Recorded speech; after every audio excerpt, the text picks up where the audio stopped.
10वीं क्लास के सभी विद्यार्थियों का एक बार फिर से स्वागत है अपने चैनल सक्सेस फर्स्ट के अंदर।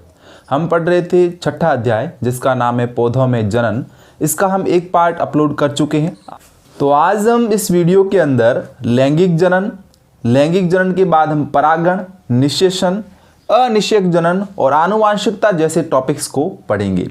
सबसे पहले हम टॉपिक लेंगे लैंगिक जनन।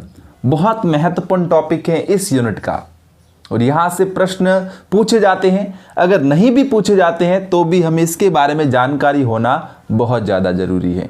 चलें हम लैंगिक जनन का अध्ययन आरंभ करते हैं। जब हमने कायिक जनन पढ़ा था और अलैंगिक जनन पढ़ा था तो हमने कहा था कि इसमें केवल एक जनक कार्य करते हैं, लेकिन लैंगिक जनन में ऐसा नहीं है। इसके अंदर दो जनक क्रिया करते हैं और इसके परिणाम स्वरूप एक नया जीव बनता है।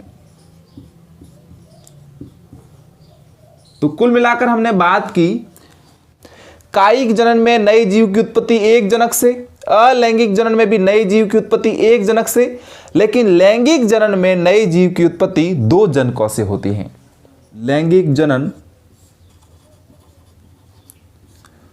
लैंगिक जनन किसे कहते हैं? जब नर युग्मक व मादा युग्मक आपस में संलयन करते हैं। नर युग्मक व मादा युग्मक आपस में संलयन करते हैं। यहां पे मैं लिख रहा हूं आपस में जब संलयन करते हैं,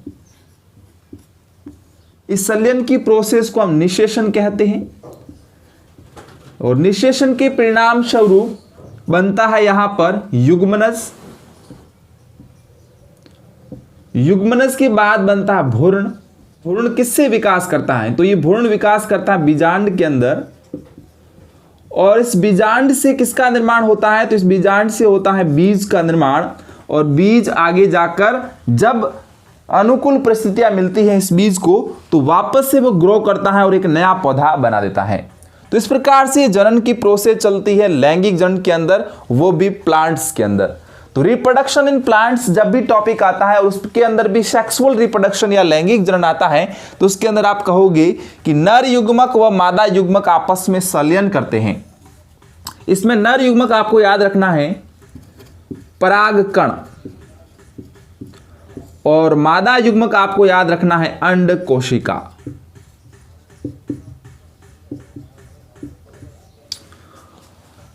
तो पौधों के अंदर जब नर युग्मक परागकण व मादा युग्मक अंड कोशिका आपस में संलयन करते हैं, इस प्रोसेस को हम निषेचन कहते हैं और निषेचन के परिणाम स्वरूप युग्मनज का निर्माण होता है और ये युग्मनज आगे जाकर भ्रूण में तब्दील होता है और इस भ्रूण का विकास बीजांड के अंदर होता है और इसी बीजांड से बीज का निर्माण होता है। और जब इस बीज को अनुकूल परिस्थितियां मिल जाती हैं तो ये अंकुरित होता है और अंकुरित होने के बाद एक नया पौधा बनाता है। तो ये हो गया पौधों के अंदर लैंगिक जनन की प्रक्रिया। अब इस प्रक्रिया को हम थोड़ा सा विस्तार पूर्वक पढ़ने का प्रयास करेंगे कि लैंगिक जनन के अंदर जो जनन की प्रक्रिया होती है वो कहां पर होती है। देखिए एक जो पौधा होता है उस पौधे के अंदर विभिन्न प्रकार की संरचनाएं होती हैं, जैसे कि जड़ें होती हैं, तना होता है, शाखाएं होती हैं, पत्तियां होती हैं, पुष्प होते हैं। क्या होते हैं? पुष्प होते हैं, फ्लावर्स होते हैं, पुष्प होते हैं। तो हम कहेंगे कि पौधे के अंदर जो सेक्सुअल रिप्रोडक्शन होता है या जो लैंगिक जनन होता है, सेक्सुअल रिप्रोडक्शन और जो लैंगिक जनन होता है वो पौधे के पुष्प भाग में होता है, फ्लावर भाग में होता है। तो प्रश्न दूसरा आपसे पूछा जा सकता है प्रश्न परीक्षा के अंदर कि पौधे के अंदर लैंगिक जनन की प्रक्रिया कहां पे संपन्न होती है? देन आप उत्तर दोगे पुष्प में, फ्लावर में। पुष्प अर्थात फ्लावर के अंदर जो है वो पौधे की लैंगिक जनन की प्रक्रिया संपन्न होती है।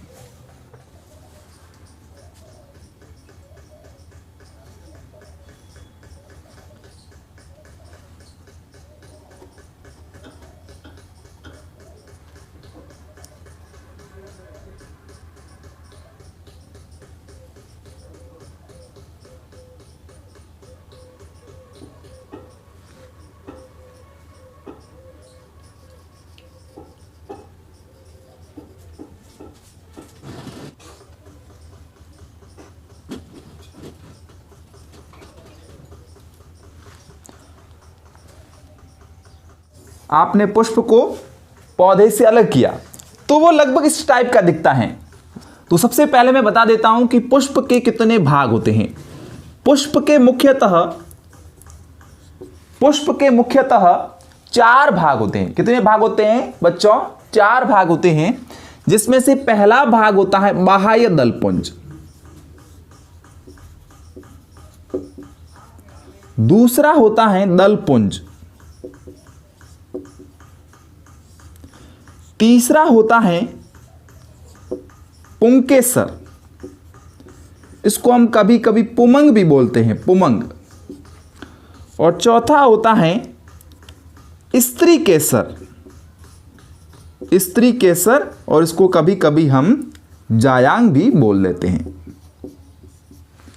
कैलिक्स, कोरेला, एंड्रोसियम, गाइनोसियम, ये आपके नाम हैं एक पुष्प के अंदर होते हैं।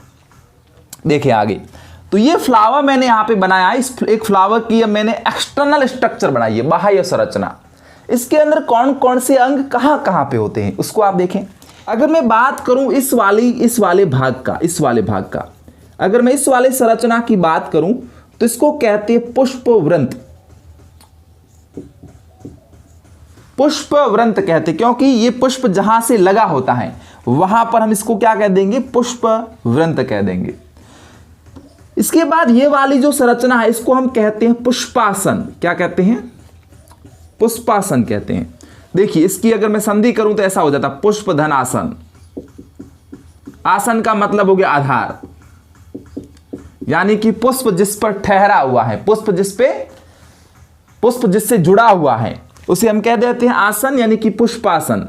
यानी कि जो भी संरचनाएं हैं जैसे कि कैलिक्स हो गया, कोरेला हो गया, या फिर उसके अंदर एंड्रोसियम हो गया, गाइनोसियम हो गया, यानी कि बाह्य दलपुंज, पुमंग, जायांग, ये सभी के सभी भाग जो हैं वो पुष्पासन पर टिके होते हैं, इसलिए हम उसको क्या कह देते हैं? पुष्प आसन। इसके बाद देखिए मैंने जो ये संरचनाएं बनाई है इसको हम कह देते हैं बाह्य दलपुंज। और जो बाहर की तरफ ये बनाया है मैंने, हालांकि ये इस संरचना के अंदर की तरफ है, ये है बाह्य दलपुंज, और इस संरचना के अंदर की तरफ ये वाला होता है, इसको हम कह देते हैं दलपुंज। और ये वाली संरचना इसको कहते हैं पुंकेसर, और इसके भीतर ये जो संरचना इसको कहते हैं स्त्री केसर। तो ये नॉर्मली एक पुष्प की एक्सटर्नल स्ट्रक्चर थी। इसके बाद में इसकी इंटरनल स्ट्रक्चर भी बनाता हूं, इसको भी आप देख लें।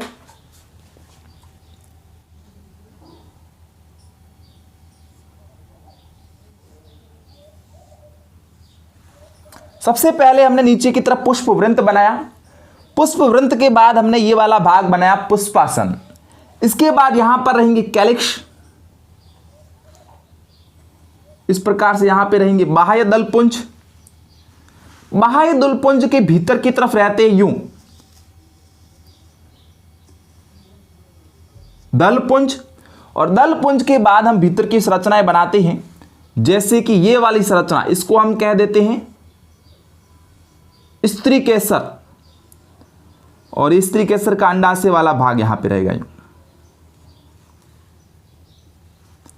और इसके अंदर जो है इस प्रकार की एक संरचना पाई जाती है,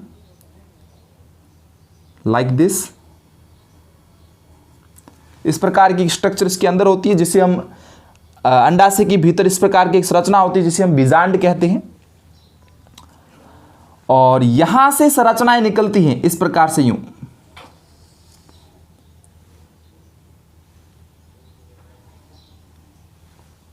इस प्रकार की संरचना यहां से निकलती है यूं।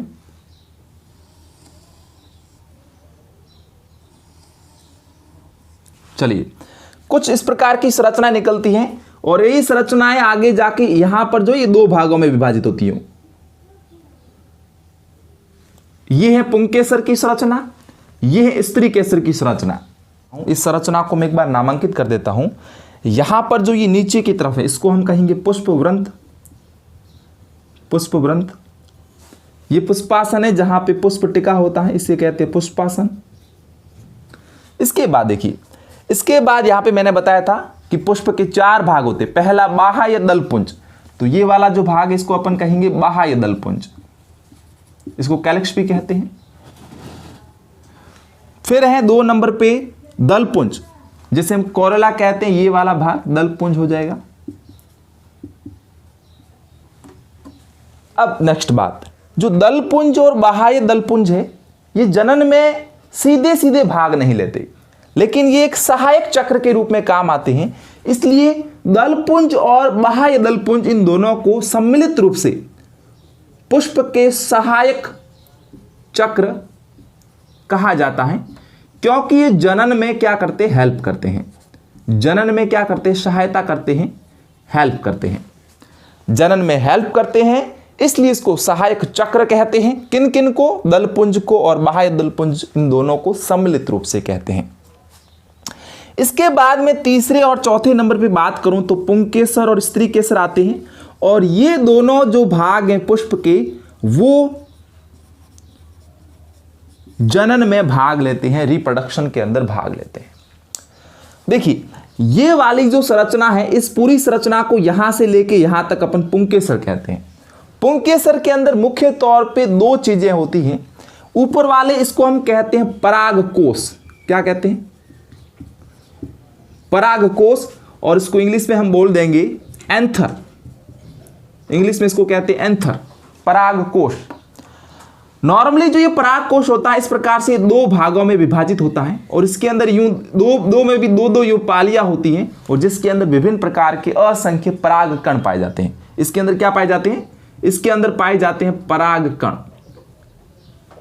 तो आपके मन में जो प्रश्न उठता होगा कि परागकोश और परागकण में क्या डिफरेंस है, तो ये है, परागकोश परागकणों का भंडार होता है, यानी कि बहुत सारे परागकण, असंख्य परागकण किसके अंदर होते हैं, इस परागकोश के अंदर होते हैं। तो यहां पे हम कह देंगे इसके अंदर असंख्य जो है वो परागकण होते हैं, इस प्रकार से। नेक्स्ट मैं बात करूं इस परागकोश के नीचे की जो ये संरचना है, इसको अपन कहते हैं पुतंतु। इसको कहते हैं पुतंतु। इसको कहते हैं पुतंतु, इंग्लिश में से अपन बोल देंगे फिलामेंट। और इस परागकोश और पुतंतु यानी कि एंथर और फिलामेंट दोनों का जोड़ जो है वो कहलाता है पुंकेसर। इसे पुंमंग भी बोल सकते हैं। पुंकेसर पुंमंग या स्टेमन जो होता है वो दो भागों में विभाजित होता है। पहला भाग हो जाएगा परागकोश और दूसरा इसके अंदर हो जाएगा पुतंतु। परागकोश के अंदर असंख्य परागकण पाए जाते हैं, जो कि क्या हैं, जो कि नर युग्मक होते हैं।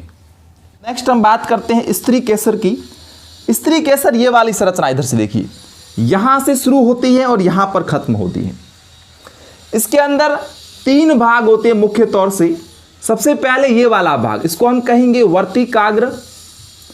अब एक बार मैं इस संरचना को यहां से हटा रहा हूं। ये जो बाह्य स्ट्रक्चर हमने बनाई थी, इस रचना को मैं यहां से हटा रहा हूं।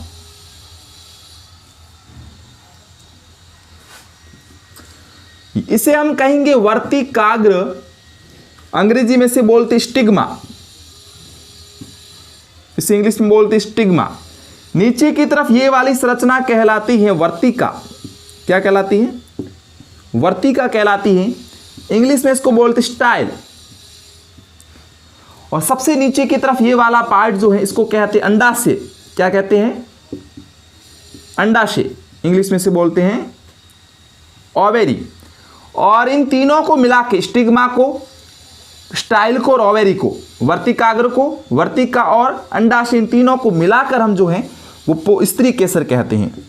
इन तीनों को मिलाकर हम कहते हैं स्त्रीकेसर, या इसी को हम बोलते हैं जायांग। स्त्रीकेसर या जायांग जो है उसके तीन भाग होते हैं, वर्तिकाग्र, वर्तिका और अंडाशय।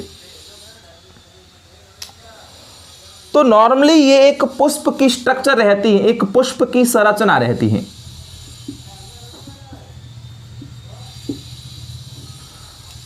तो परीक्षा के अंदर पुष्प की संरचना से संबंधित प्रश्न भी पूछे जाते हैं नॉर्मली, कि आप पुष्प की आंतरिक काट का चित्र बनाइए। तो आपको इस प्रकार से एक पुष्प का चित्र बनाना होता है। सबसे पहले यहां पर आपने देखा होगा कि एक जो पुष्प होता है उस पुष्प के चार भाग होते हैं। सबसे पहला भाग बाह्य दलपुंज, दूसरा भाग दलपुंज, तीसरा भाग पुंकेसर और चौथा भाग होता है स्त्री केसर। अगर हम यहां से इसको थोड़ा सा विस्तार रूप दें, या पुष्प की आंतरिक काट की संरचना देखें, तो सबसे बाहर वाला जो भाग होता है उसे हम कहते हैं बाह्य दलपुंज, जो ये वाली संरचना रहती है। उसके बाद दूसरा इसका भाग रहता है दलपुंज, जो कि यहां पर इसके भीतर, बाह्य दलपुंज के भीतर रहते हैं। ये दोनों जनन में सहायता करते हैं, हेल्प करते हैं, इसलिए इसको बोलते हैं सहायक चक्र। जब हम इसके अंदर और जाते हैं, जब इसके हम जननांगों की बात करते हैं एक पुष्प के, तो वो हम पढ़ते हैं पुंकेसर और स्त्री केसर। पुंकेसर यहां पर स्त्री केसर के चारों ओर फैले रहते हैं और उसके भीतर की तरफ निकले रहते हैं स्त्री केसर। पुंकेसर दो भागों से मिलकर बना होता है, एक पराग कोश और दूसरा पूतंतु। इस पराग कोश के अंदर असंख्य पराग कण पाए जाते हैं जो कि जनन में सहायक होते हैं। नेक्स्ट हम बात करते हैं स्त्री केसर की। तो स्त्री केसर भी 3 पार्ट से मिलकर बना होता है, वर्तिकाग्र, वर्तिका और अंडाशय। अगर हम आगे इसके अंदर बात करें तो इसका जो मुख्य भाग होता है वो होता है अंडाशय, यानी कि ओवेरी। इस ओवेरी के भीतर मैंने एक ये संरचना बनाई, आपने देखा होगा इस संरचना को। इस भीतर वाली संरचना को हम कहते हैं बीजांड। ये जो बीजांड है ये हमारे अंडाशय के भीतर की तरफ रहता है। एक पुष्प की संरचना के अंदर जो अंडाशय होता है, उस अंडाशय के भीतर की तरफ क्या रहता है, एक बीजांड रहता है। और इस बीजांड से जो है, इस बीजांड के अंदर जो है वो लगभग 8 प्रकार की सेल्स पाई जाती है, कोशिकाएं पाई जाती हैं। कितनी कोशिकाएं? 8 प्रकार की सेल्स पाई जाती है, कोशिकाएं पाई जाती हैं। और इसमें भी होती है एक अंड कोशिका। इसमें क्या होती है? एक अंड कोशिका होती है। और ये अंड कोशिका भविष्य में किसके साथ संलयन की प्रक्रिया करती है? इस पराग कण के साथ में संलयन की प्रोसेस या प्रक्रिया करती है। तो ये तो आपने समझ लिया पुष्प की संरचना। पुष्प की संरचना के बाद 2 बिंदु आते हैं जिसे हमें साथ साथ में पढ़ना होता है। वो होता है परागण और दूसरा इसके अंदर होता है निषेचन या फर्टिलाइजेशन। तो आपने पुष्प की संरचना को अच्छे से समझ लिया। नेक्स्ट हम डिस्कस करेंगे परागण के बारे में और फर्टिलाइजेशन यानी कि निषेचन के बारे में। जब इन 2 टॉपिक्स को आप अच्छे से पढ़ लोगे तो आपका लैंगिक जनन जो है वो अच्छी तरीके से तैयार हो जाता है। अब हम पढ़ेंगे परागण क्या होता है। पुष्प की स्ट्रक्चर तो आपने समझ ली, अब आप समझोगे कि परागण क्या होता है। परागण नॉर्मली 2 टाइप का होता है। परागण नॉर्मली 2 टाइप का होता है। एक को हम कहते हैं स्वपरागण और दूसरे प्रकार को हम कहते हैं पर परागण।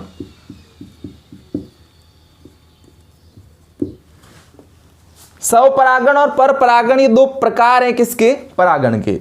नॉर्मली होता क्या, देखिए यहां पर इस पराग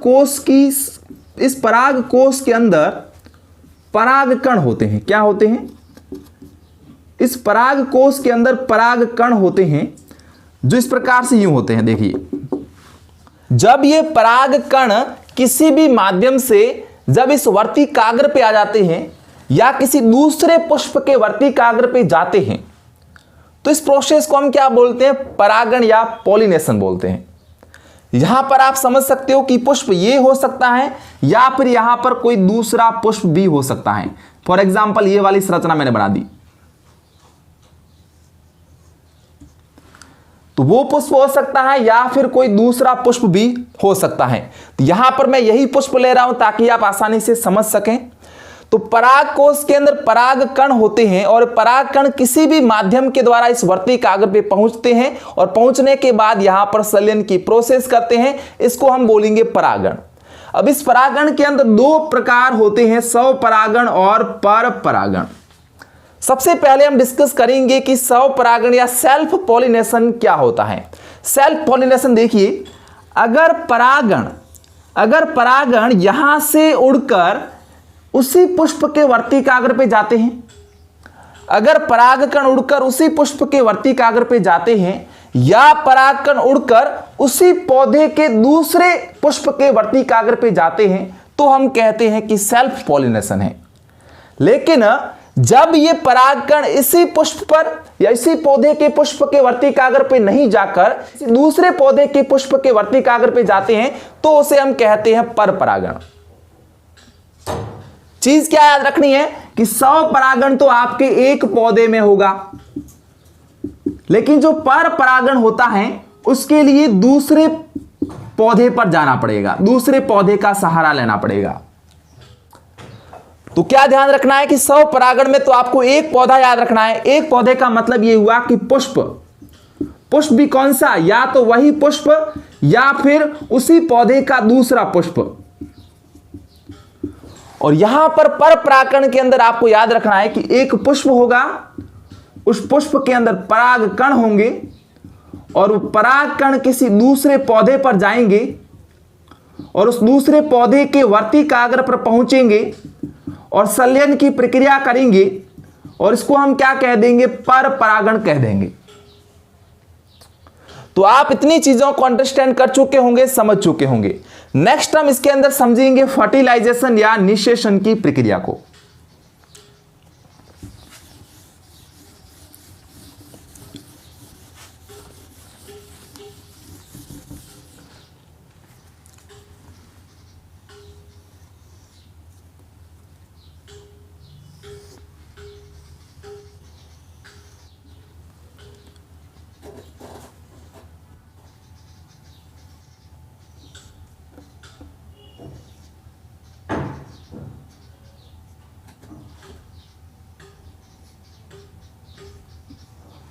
नेक्स्ट टॉपिक हमारा है निषेचन या फर्टिलाइजेशन। इसको हम अच्छे से समझने का प्रयास करते हैं। इसके अंदर आप दो चीजें देख रहे हैं, ये है पुंकेसर वाला भाग, इसे हम कहेंगे पुंकेसर, और ये वाला है स्त्री केसर का भाग। आपने इससे पहले पढ़ लिया कि पर परागण और स्वपरागण क्या होते हैं। मैंने क्या किया, यहां पे कोई दो अलग अलग पौधे ले लिए। ये किसी एक पौधे के पुष्प का पुंकेसर है, ये किसी दूसरे पौधे के पुष्प का वर्तिकाग्र है। यानी कि इन दिस केस क्या होगा, पर परागण होगा। जब पौधा एक ही हो तब तो स्वपरागण, जब पौधा दूसरा हो तो पर परागण। सीधा सा कॉन्सेप्ट है, याद रख लेना है। यहां पर देखिए पुंकेसर है, पुंकेसर के अंदर दो भाग होते हैं, एक पूतंतु होता है, एक परागकोश होता है, और परागकोश के अंदर विभिन्न प्रकार के पराग कण होते हैं। इसके अंदर क्या होते हैं, पराग कण होते हैं। यहां पर ये वर्तिकाग्र है, यहां पर ये वर्तिका है। इसको साथ साथ इंग्लिश में भी याद रखते जाएं। इसको बोलते स्टिग्मा, इसको बोलते स्टाइल। ये वाला भाग कहलाता अंडाशय, अंग्रेजी में इसको बोलेंगे ओवेरी। और इसके भीतर की तरफ एक संरचना होती है,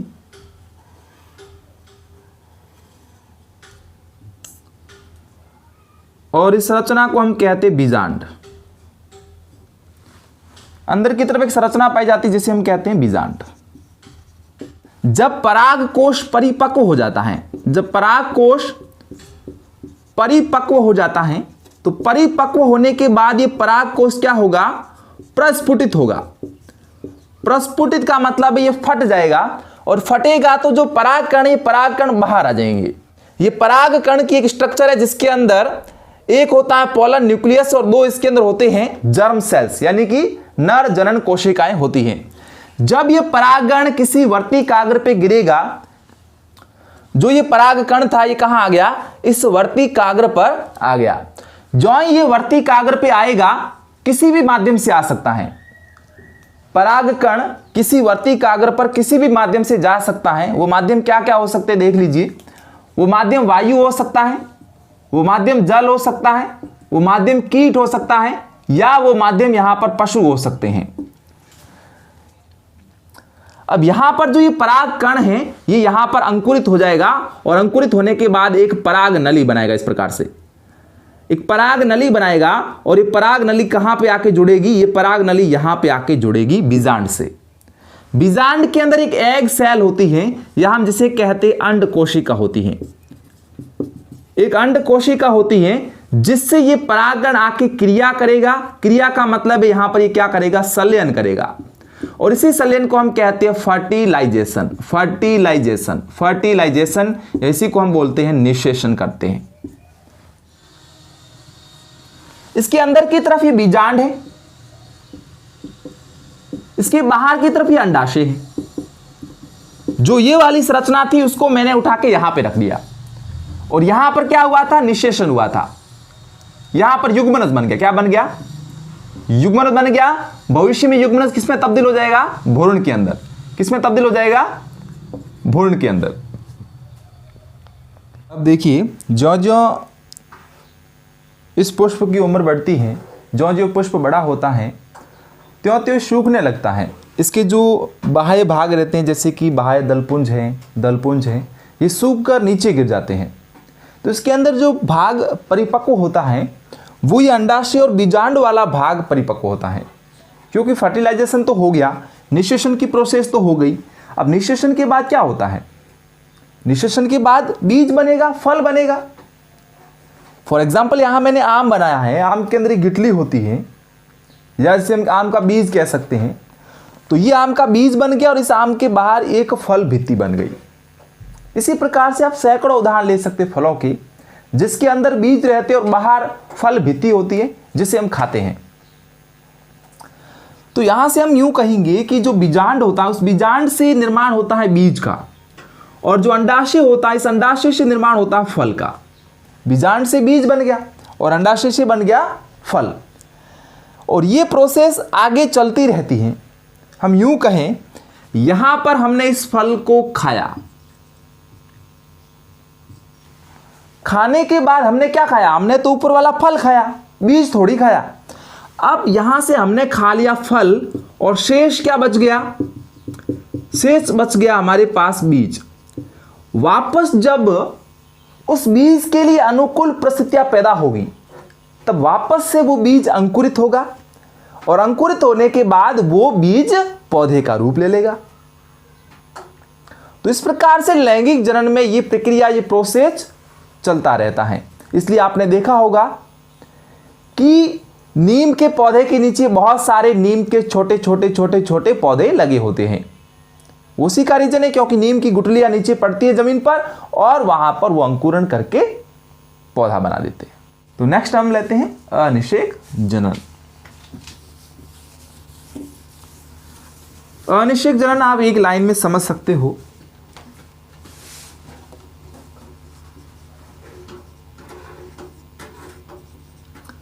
अनिषेक जनन का मतलब है कि फल का निर्माण तो होता है, फल का निर्माण तो होता है, जैसे कि हमने यहां पर फर्टिलाइजेशन किया और फर्टिलाइजेशन करने के बाद यहां पर फल बनाया।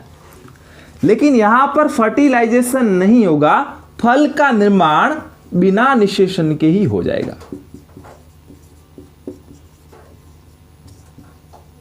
फल का निर्माण बिना निषेचन के हो जाता है।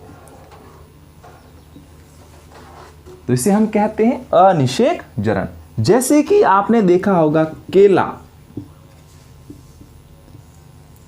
क्या केले के अंदर बीज होते हैं? नहीं होते। अनिषेक जनन का उदाहरण है। तो विद्यार्थियों, हमने जनन के 4 प्रकार ले लिए हैं। कायिक जनन और अलैंगिक जनन पिछले वीडियो में पढ़ लिए, इस वीडियो में लैंगिक जनन और अनिषेक जनन पढ़ लिया। अगर आपको ये वीडियो समझ में आ चुका है, पसंद आ चुका है, तो लाइक करें, शेयर करें और अपने चैनल को सब्सक्राइब करें। लगातार हमारे साथ जुड़े रहने के लिए आप सभी विद्यार्थियों का बहुत बहुत धन्यवाद।